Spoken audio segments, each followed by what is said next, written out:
Yes, aduh KDM. Memang selalu bikin masalah ya. Kalau nggak bikin masalah itu bukan KDM nanya. Maksudnya bikin masalah jadi selesai. Begitu. KDM ini selalu juga bikin masalah, saya bilang ya. Bikin masalah sama perusahaan-perusahaan yang selama ini menyusahkan rakyat. Perusahaan-perusahaan yang merusak jalan, menggunakan fasilitas negara, dapat keuntungan, dan merugikan rakyat. Ini kalau bukan KDM tuh ya pasti nggak viral. Menurut saya KDM ini memang juga unik ya.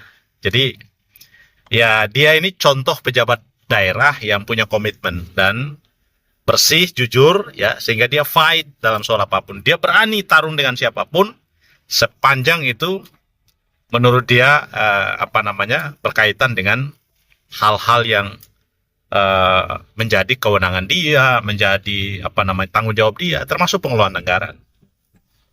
Nah, baru-baru ini dia mempersoalkan PT Aqua terkait dengan penggunaan jalan, badan jalan ya, yang oleh PT Aqua katanya itu diserahkan kepada mitra untuk membangun jalan karena mereka menggunakan jalan yang melampaui kapasitas jalan yang harusnya cuma 5 ton digunakan sampai 13 ton dan sekian gitu ya. Yang ujung-ujungnya merusak jalan dan yang merugikan pemerintah, merugikan masyarakat gitu loh. Jadi harusnya perusahaan-perusahaan ini kan punya jalan sendiri, tapi kalau dia gunakan jalan negara memang harus dikenain tarif. Karena mereka kan memperoleh keuntungan. Nah, KDM benar.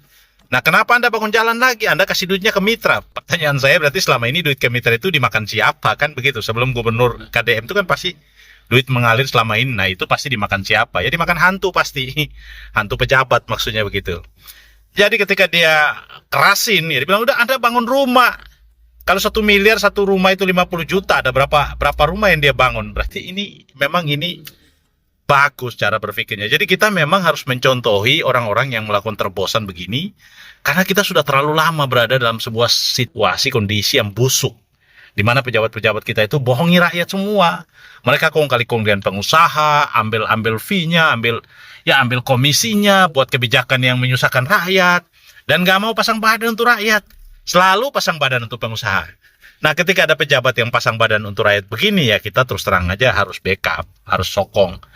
Jadi saya dalam soal ini saya terus terang saya bilang KDM ini memang dia menjadi salah satu contoh figur yang pas ya untuk kepala-kepala daerah yang ada di Indonesia, dan kita berharap dia menjadi role model ya untuk perbaikan ketimpangan pada kebijakan daerah.